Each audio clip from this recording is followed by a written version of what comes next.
ચાલો વિદ્યાર્થી મિત્રો, સ્વાધ્યાય 3 છે તેની તમારે સરસ મજાની પ્રેક્ટિસ થઈ ગઈ હશે. હવે આપણે સ્વાધ્યાય 4 એટલે કે પ્રસારમાન છે તેની શરૂઆત કરીએ. જો તમને સ્વાધ્યાય 3 આવડતું હશે, મધ્યસ્થ મધ્યસ્થ બહુલક, તો તમને આ ચેપ્ટર છે ખૂબ જ સરળ થઈ જશે. ઉપરાંત સ્વાધ્યાય 4 તમને આવડશે તો 5મું ચેપ્ટર તમને આનાથી પણ ઇઝી થઈ જશે. તેથી આપણે ચાલો પ્રસારમાનમાં શરૂઆત કરીએ. પ્રસારમાન છે તેનું આપણે સૌપ્રથમ પ્રસારમાનમાં આપણે જે રીતો ભણવાની છે તેની આપણે ચર્ચા કરી લઈએ. પ્રસારમાનમાં આપણે નિરપેક્ષ માપ અને સાપેક્ષ માપ તેનો આપણે ખ્યાલ મેળવવાનો છે. નિરપેક્ષ માપ કેને કહેવાય? જે પ્રસારના માપને અવલોકનને એકમ વડે દર્શાવવામાં આવતા હોય આવા માપ છે તેને નિરપેક્ષ માપ કહેવામાં આવે છે. દાખલા તરીકે આપણે કોઈ રકમ છે તે વજનમાં કિલોમાં આપેલું હોય કે ગ્રામમાં આપેલું હોય તો આપણે જવાબ છે તેનું વજન કિલોમાં કે ગ્રામમાં દર્શાવવો પડે. ધારો કે ગુણ દર્શાવે છે તો જવાબ ગુણમાં દર્શાવવો પડે. આવા માપ છે તેને નિરપેક્ષ માપ તરીકે ઓળખવામાં આવે છે. હવે આપણે સાપેક્ષ માપ એટલે શું તે જોઈએ. પ્રસારનું જે માપ એકમથી મુક્ત છે તેવા માપ છે તેને સાપેક્ષ માપ તરીકે ઓળખવામાં આવે છે. અહીં બંને એકમો છે, જે એકમો બે કે તેથી વધુ માહિતીના અવલોકનો છે આ એકમો ભિન્ન હોય છે અને તેની સરખામણી સાપેક્ષ માપથી થઈ શકે છે. અહીંયા આપણે પ્રસારમાનના માપોમાં મુખ્યત્વે 4 માપો છે તેની આપણે ચર્ચા કરીશું. સૌપ્રથમ વિસ્તાર, ત્યારબાદ ચતુર્થક વિચલન, સરેરાશ વિચલન અને પ્રમાણિત વિચલન. આપણે આ ઉપરાંત બીજા વધારાના જે છે જેમ કે ચલનાંક છે, મિશ્ર પ્રમાણિત વિચલન છે, તેની પણ આપણે આ પ્રકરણમાં ચર્ચા કરીશું. આ પ્રકરણ તમને આવડશે તો આના પછીનું જે પ્રકરણ છે તે તમને ખૂબ જ સરળ થઈ જશે. ચાલો સૌપ્રથમ આપણે વિસ્તારની વ્યાખ્યા જોઈએ. વિસ્તાર એટલે કે રેન્જ. માહિતીના સૌથી મોટા અને સૌથી નાના અવલોકનના તફાવત છે તેને વિસ્તાર તરીકે ઓળખવામાં આવે છે. વિસ્તાર છે તેને સંકેતમાં આપણે આર વડે દર્શાવીએ છીએ. Capital R. તેનું સૂત્ર છે આપણે આર બરાબર એક્સ એચ એટલે કે મોટું અવલોકન માઇનસ એક્સ એલ એટલે કે નાનું અવલોકન. વિસ્તાર છે તે નિરપેક્ષ માપ છે કારણ કે તે અવલોકનનું એકમ હોય છે એટલા માટે. હવે આપણે સાપેક્ષ વિસ્તાર એટલે શું? સાપેક્ષ વિસ્તાર એટલે માહિતીના વિસ્તાર એટલે કે આર તેને એક્સ એચ વત્તા એક્સએલ વડે ભાગવાથી સાપેક્ષ વિસ્તાર મળે છે. સાપેક્ષ વિસ્તાર છે અથવા તો વિસ્તાર આંક કહેવાય. વિસ્તાર આંક તેનું સૂત્ર છે આર છેદમાં એક્સ એચ વત્તા એક્સએલ, અથવા આ રીતે દર્શાવો તો પણ ચાલશે તમારે. આર એટલે કે એક્સ એચ માઇનસ એક્સએલ છેદમાં એક્સ એચ પ્લસ એક્સએલ. સાપેક્ષ વિસ્તારને વિસ્તાર આંક વડે પણ કહેવામાં આવે છે. વિસ્તાર આંક છે એ એકમથી મુક્ત માપ છે. ચાલો હવે આપણે વિસ્તારને લગતા દાખલાઓ છે તેની સમજૂતી મેળવીએ. એક બેટ્સમેનના ક્રિકેટની છેલ્લી 10 મેચમાં અનુક્રમે 39, 75, 37, 52, 93, 81, 25, 72, 18 અને 60 રન થાય છે. આ માહિતી પરથી રનનો વિસ્તાર અને વિસ્તારાંક શોધો. અહીંયા વિદ્યાર્થી મિત્રો, સૌપ્રથમ આપણે સૌથી મોટું અવલોકન છે તે જોઈએ. સૌથી મોટા આપણને 93 મળે છે, જેને આપણે એક્સ એચ કહેશું. સૌથી નાનું અવલોકન આપણને 18 મળે છે, જેને આપણે એક્સ એલ વડે દર્શાવીશું. હવે આપણે સૂત્ર દર્શાવીએ તો વિસ્તાર બરાબર એક્સ એચ માઇનસ એક્સએલ એટલે કે 93 ઓછા 18 બરાબર આપણને 75 મળે છે. આમ આર બરાબર 75 રન તેમ કહી શકાય. હવે આપણે સાપેક્ષ વિસ્તાર અથવા તો વિસ્તારનો આંક તેના વિશે ચર્ચા કરીએ. તેનું સૂત્ર છે આરના છેદમાં એક્સ એચ વત્તા એક્સએલ એટલે કે 75 છેદમાં 93 વત્તા 18. 75 ભાગ્યા 111 કરતાં 0.6757 મળશે એટલે કે 0.68 મળશે. આમ વિસ્તાર અને વિસ્તારનો આંક છે તે બંને આપણે પરીક્ષામાં શોધવાના હોય તો પરીક્ષામાં 2 ગુણ અથવા 3 ગુણમાં પૂછાઈ શકે. ચાલો ઉદાહરણ નંબર 2ની સમજૂતી મેળવીએ. એક કારખાનાના કામદારોના માસિક વેતનની માહિતી નીચે આપેલ છે. આપેલ કામદારોના માસિક વેતનનો વિસ્તાર અને વિસ્તારાંક શોધો. માસિક વેતન આપણને આપેલું છે 3500, 4000, 5000, 7500, 10000 અને 12000. કામદારોની સંખ્યા અલગ અલગ આપેલી છે 3, 21, 30, 19, 6 અને 5. સૌપ્રથમ આપણે માસિક વેતન સૌથી વધુ અને સૌથી ઓછું એટલે કે એક્સમાં સૌથી મોટું અવલોકન અને સૌથી નાનું અવલોકન જોઈએ. સૌથી મોટું અવલોકન આપણને 12000 મળે છે, જેને આપણે XH વડે દર્શાવીશું. સૌથી નાનું અવલોકન આપણને 3500 મળે છે, જેને આપણે XL વડે દર્શાવીશું. હવે આપણે આરનું સૂત્ર દર્શાવી દઈએ તો R બરાબર XH ઓછા XL એટલે કે 12000 ઓછા 3500 બરાબર 8500 આપણને જવાબ મળી જશે. હવે આપણે વિસ્તારનું આંક શોધી લઈએ તો વિસ્તારનું આંક તેનું સૂત્ર છે R છેદમાં XH વત્તા XL. આપણે 8500 છેદમાં 12000 વત્તા 3500 કરતાં 15500 મળશે. આમ આપણું ફાઇનલ આન્સર વિસ્તાર આંકનો જવાબ 0.55 મળશે. ચાલો ઉદાહરણ નંબર 3ની સમજૂતી મેળવીએ. કોઈ એક ફેક્ટરીના ઉત્પાદિત થતી વસ્તુઓના વજન મુજબ જુદા જુદા ખોખામાં મૂકવામાં આવેલી નીચે આપેલી માહિતી પરથી ખોખાના વજનનો વિસ્તાર અને સાપેક્ષ વિસ્તાર શોધો. અહીંયા આપણે વજન છે તે 10 થી 15, 15 થી 20, 20 થી 25, 25 થી 30, 30 થી 35 આ રીતે વર્ગોમાં આપેલું છે. ખોખાની સંખ્યા આપણને અલગ અલગ આપેલી છે. વિદ્યાર્થી મિત્રો, આપણે એક્સનું જ કામ છે એટલે આમાં આપણે સૌથી નાનું અવલોકન અને સૌથી મોટું અવલોકન કયું છે તે જોઈએ.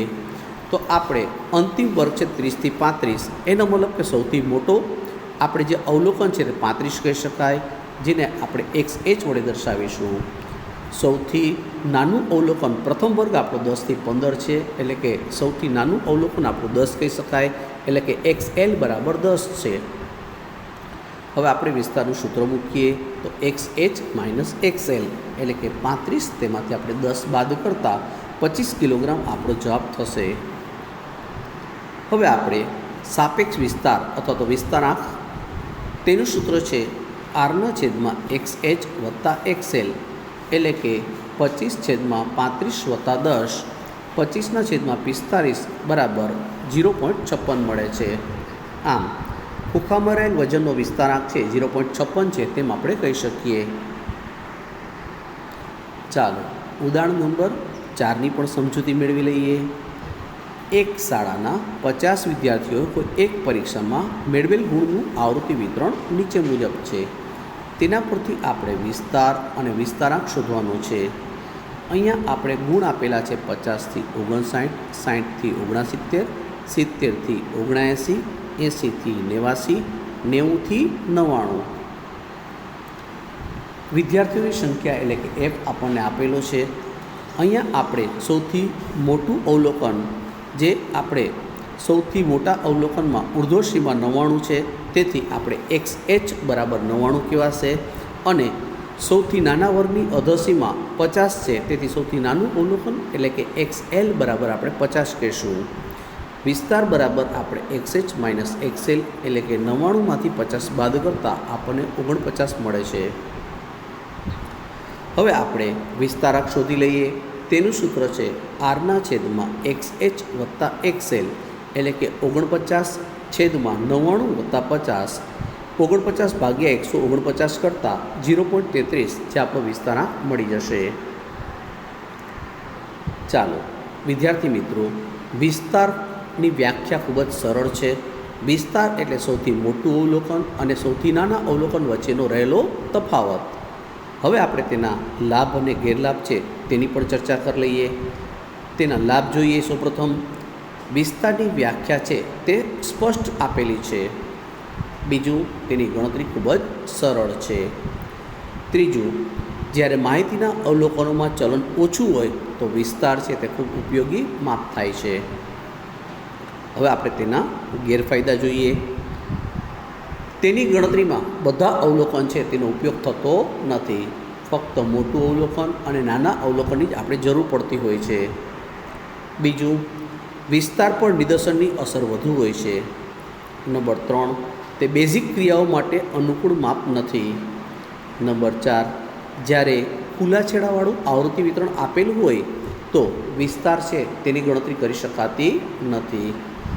વિદ્યાર્થી મિત્રો, પરીક્ષામાં 2 માર્કમાં પૂછાય તો 2 લાભ દર્શાવવા, 3 માર્કમાં પૂછાય તો 3 માર્કમાં લાભ, અને ધારો કે લાભ ગેરલાભ બંને 4 માર્કમાં પૂછો હોય તો 2 લાભ 2 ગેરલાભ આ રીતે તમારે દર્શાવવા.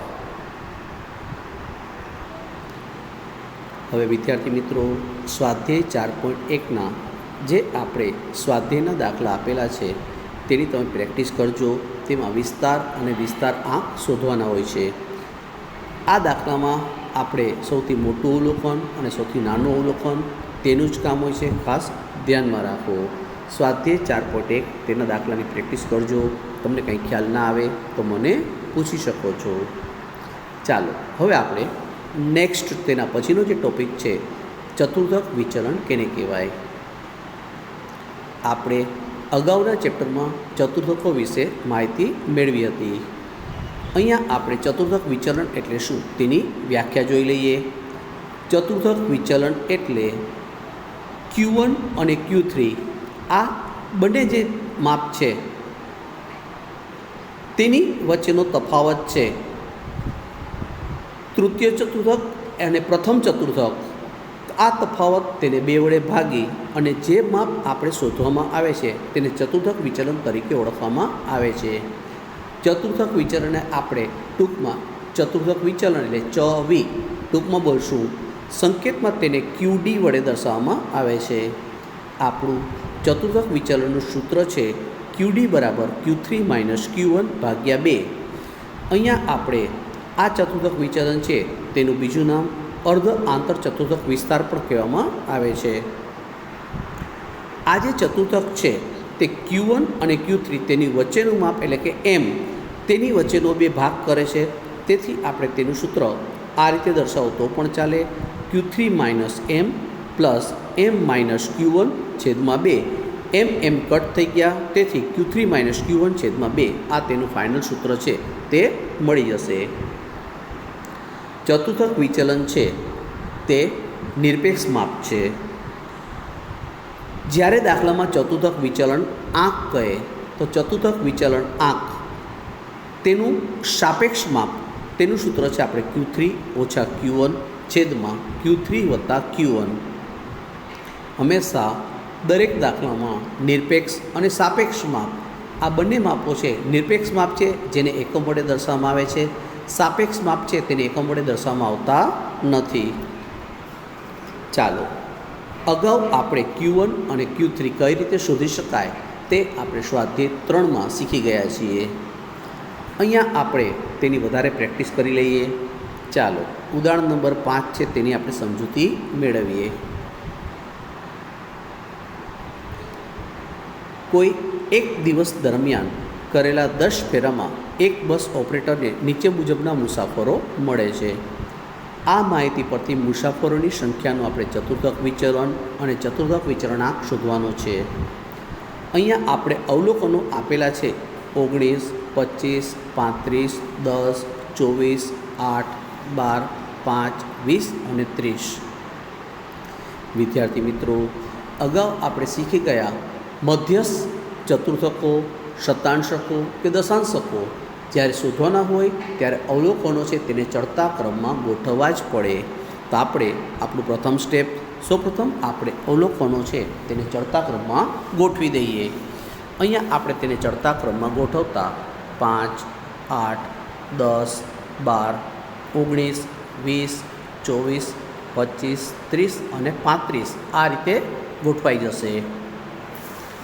અહીંયા આપણે જ્યારે અવર્ગીકૃત માહિતી આપેલી હોય ત્યારે હંમેશા નાનકડા સૂત્ર આવે. અગાઉ આપણે જોઈ ગયા તે રીતે વર્ગો જ્યારે આપેલો હોય ત્યારે મોટા સૂત્ર આવશે. અવર્ગીકૃત માહિતી માટે નાનકડા સૂત્ર, તો આપણું સૂત્ર છે Q1 બરાબર N વત્તા 1/4. ચતુર્થક એટલે 4 સરખા ભાગ કરે, તેથી આપણે છેદમાં 4 મૂકીશું. અહીંયા આપણે n વત્તા 1 કરીએ. n એટલે કુલ આપણને 10 અવલોકન આપેલ છે. 10 વત્તા 1 એટલે કે 11. 11 ભાગ્યા 4 કરતાં આપણે 2.75 મળે છે. જ્યારે વિદ્યાર્થી મિત્રો આ રીતે પોઈન્ટમાં મળે ત્યારે આપણે બીજું અવલોકન વત્તા 0.75 કૌંસમાં ત્રીજું અવલોકન ઓછા બીજું અવલોકન આ રીતે આપણે દર્શાવવાનું થશે. અહીંયા આપણે ચડતા ક્રમમાં બીજું અવલોકન 8 મળે છે વત્તા 0.75. ત્રીજું અવલોકન આપણને 10 મળે છે. તો કૌંસમાં આપણે ત્રીજું ઓછા બીજું એટલે કે 10માંથી 8 બાદ કરતાં 2 મળશે. 0.75 ગુણ્યા 2 કરતાં 1.5 મળશે. આમ ફાઇનલ આપણો Q1 9.5 મુસાફરો મળે છે. હવે આપણે Q3 શોધી લઈએ. Q3નું સૂત્રમાં આપણે જે n વત્તા 1 ભાગ્યા 4 છે તેને 3 વડે ગુણવા પડે, કારણ કે આપણે Q3 શોધવો હોય તો 3થી ગુણી નાખીએ. તો આપણે અગાઉ 2.75 તેને ગુણ્યા 3 કરતાં આપણને Q3 8.25મું અવલોકન જે આપણે ચડતા ક્રમમાં જોવું પડશે. અહીંયા પોઈન્ટમાં હોવાથી 8મું અવલોકન વત્તા 0.25 કૌંસમાં આપણે 9મું અવલોકન ઓછા 8મું અવલોકન તેની બાદબાકી કરવી પડશે. ચાલો આપણે ચડતા ક્રમમાં 8મું અવલોકન જોઈએ તો 25 મળે છે પ્લસ 0.25 કૌંસમાં આપણે 9મું અવલોકન એટલે કે 30 માઇનસ 8મું અવલોકન એટલે કે 25. 30માંથી 25 આપણે બાદ કરીએ તેથી આપણને 5 મળશે. એને ગુણ્યા 0.25 એટલે કે 1.25 મળશે. 25માં આપણે 1.25 ઉમેરતા Q3 ફાઇનલ આપણને 26.25 મળી જશે. હવે આપણે ચવી શોધી લઈએ એટલે કે ચતુર્થક વિચલન એટલે કે QD. તેનું સૂત્ર તૃતીય ચતુર્થક Q3 માઇનસ પ્રથમ ચતુર્થક એટલે કે Q1 છેદમાં 2. અહીંયા આપણે Q3 અને Q1 ઉપર શોધેલ છે 26.25 માઇનસ 9.5 ભાગ્યા 2. તેથી આપણને Q1નું ફાઇનલ આન્સર QDનો ફાઇનલ આન્સર 8.38 મળી જશે. હવે આપણે ચતુર્થક વિચલનાંક શોધીએ. ચતુર્થક વિચલનાંક એ સાપેક્ષાંક છે. તેનું સૂત્ર છે Q3 માઇનસ Q1 છેદમાં Q3 પ્લસ Q1. ઉપર માઇનસ કરવાના, નીચે પ્લસ કરવાના. ઉપર માઇનસ કરીએ તો 26.25 માઇનસ 9.5 એટલે કે 16.75 છેદમાં આપણે 26.25 વત્તા 9.5 બરાબર આપણને 35.75 મળશે.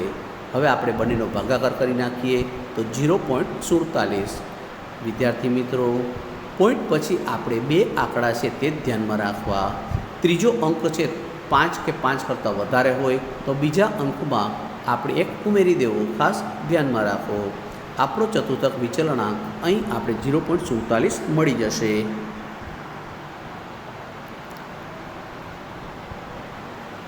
હવે આપણે દાખલામાં અસતત આવૃત્તિ વિતરણ આપેલું હોય. અગાઉ આપણે શીખી ગયા જ્યારે દાખલામાં આવૃત્તિ આપેલ હોય તો આપણે CF એટલે કે સંચય આવૃત્તિ છે તેનું કોલમ બનાવવું પડે. ચાલો આપણે ઉદાહરણ 6 છે તેની સમજૂતી મેળવીએ. 50 બાળકોનો એક કોયડો ઉકેલતા લાગતો સમય મિનિટમાં નીચે મુજબ આપેલો છે. તેના પરથી આપણે ચતુર્થક વિચલન અને ચતુર્થક વિચલન આંક છે તે શોધવાના છે. અહીંયા આપણે સમય આપેલ છે 2, 4, 6, 8 અને 10. આવૃત્તિ એટલે F આપણને આપેલ છે 3, 12, 18, 12 અને 5. આપણે સંચય આવૃત્તિ CFનું કોલમ બનાવી લઈએ. તો CF માટે આપણે સૌપ્રથમ 3, ત્યારબાદ 3 વત્તા 12 એટલે કે 15. 15માં આપણે 18 ઉમેરી દઈએ તો 33. 33માં આપણે 12 ઉમેરી દઈએ તો 45. 45માં આપણે 5 ઉમેરી દઈએ તો 50. આ રીતે સંચય આવૃત્તિનું કોલમ બની જશે. હવે આપણે Q1 અને Q3 શોધી લઈએ. અહીંયા પણ અસતત આવૃત્તિ વિતરણ આપેલું હોવાથી નાના સૂત્ર છે તે ધ્યાનમાં લેવાશે. અહીંયા આપણે n વત્તા 1 ભાગ્યા 4 કરી લઈએ તો n એટલે કે 50 વત્તા 1 એટલે કે 51 ભાગ્યા 4 કરતાં આપણને 12.75મું અવલોકન આપણે CFમાં જોવું પડશે. અહીંયા આપણે 12.75મું અવલોકન CFમાં જોતાં Q1 બરાબર જે આપણે 12.75 એટલે કે 15ની સામે આવે છે તેની સામેનું અવલોકન 4 મળે છે, તેથી Q1 બરાબર 4 છે તેમ કહી શકાય. હવે આપણે Q3 શોધી લઈએ. તો તેનું સૂત્ર છે 3 કૌંસમાં n વત્તા 1/4. અગાઉ આપણે n વત્તા 1/4 કરતાં 12.75 તેને ગુણ્યા 3 કરતાં આપણને 38.25 મળે છે. હવે આપણે 38.25મું અવલોકન CFમાં જોઈએ તો આપણને 45 CFમાં મળે, તેની સામેનું અવલોકન એટલે કે 8 મળે છે, તેથી આપણે Q3 બરાબર 8 થશે. ચતુર્થક વિચલન તેનું સૂત્ર છે Q3 માઇનસ Q1 ભાગ્યા 2 એટલે કે 8 ઓછા 4 ભાગ્યા 2. જવાબ આપણને 2 મળશે. હવે આપણે ચતુર્થક વિચલન આંક શોધી લઈએ. તેનું સૂત્ર છે આપણને Q3 ઓછા Q1 છેદમાં Q3 વત્તા Q1. તો આપણે 4ના છેદમાં 8 વત્તા 4 એટલે કે 4 ભાગ્યા 12 કરતાં 0.33 આપણને જવાબ મળી જશે. ચાલો હવે આપણે વર્ગો આપેલા હોય ત્યારે બધા મોટા સૂત્ર છે તે અપનાવવાના થશે. ઉદાહરણ નંબર 7ની સમજૂતી મેળવી લઈએ.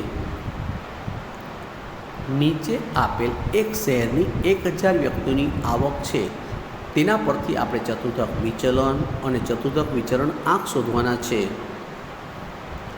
અહીંયા આપણને આવક આપેલી છે 50થી ઓછી, 50થી 70, 70થી 90, 90થી 110, 110થી 130, 130થી 150 અને 150થી વધુ.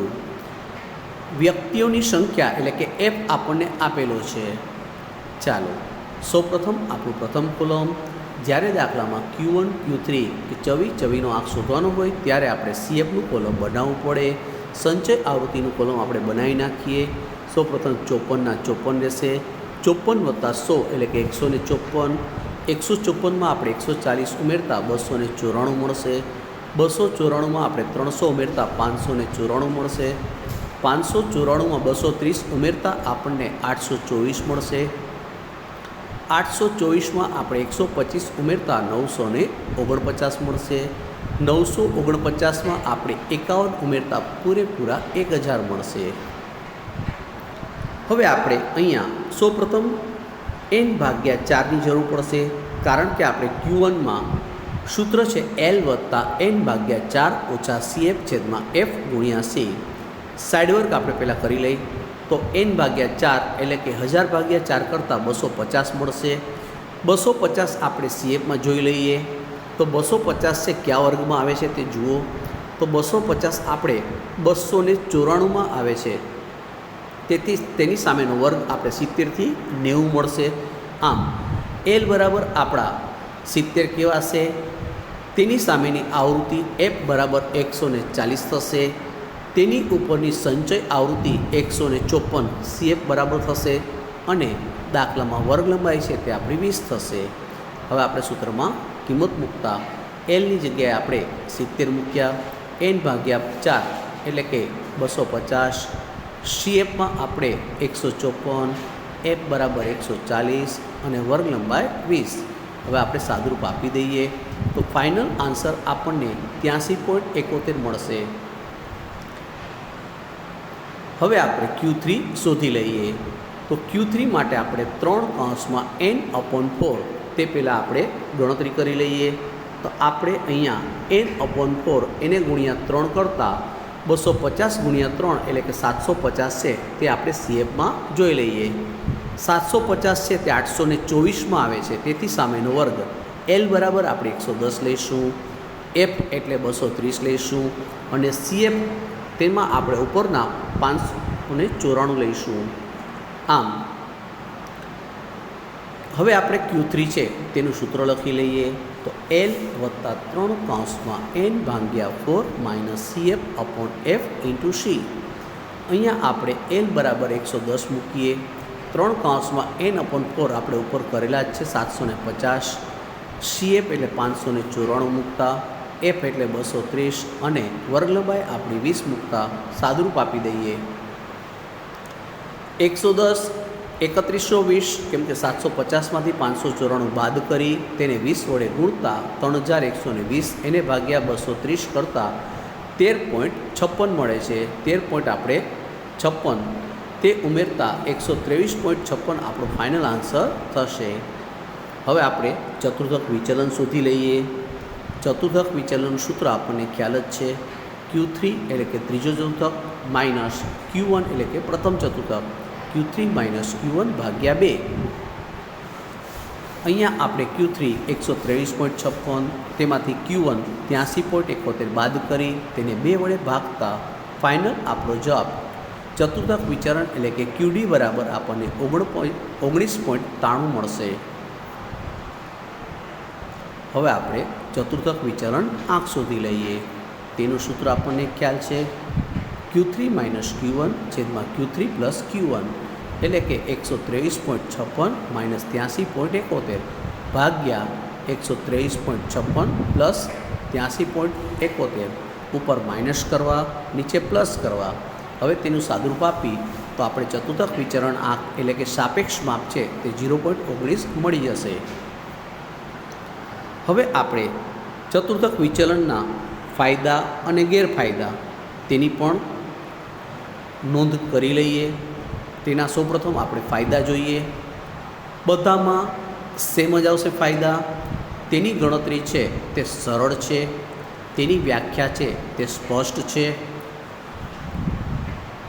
ચતુર્થક વિચલન છે અતિ નાના અને મોટા અવલોકનો છે તેના ઉપર અસર થતી નથી, કારણ કે તે વચ્ચેના 50% અવલોકનોનું માપ છે એટલા માટે. જ્યારે આવૃત્તિ વિતરણ ખુલ્લા છેડાવાળું આપેલું હોય તો પણ આપણે પ્રસારનું માપ છે એટલે કે ચતુર્થક વિચલન શોધી શકીએ છીએ.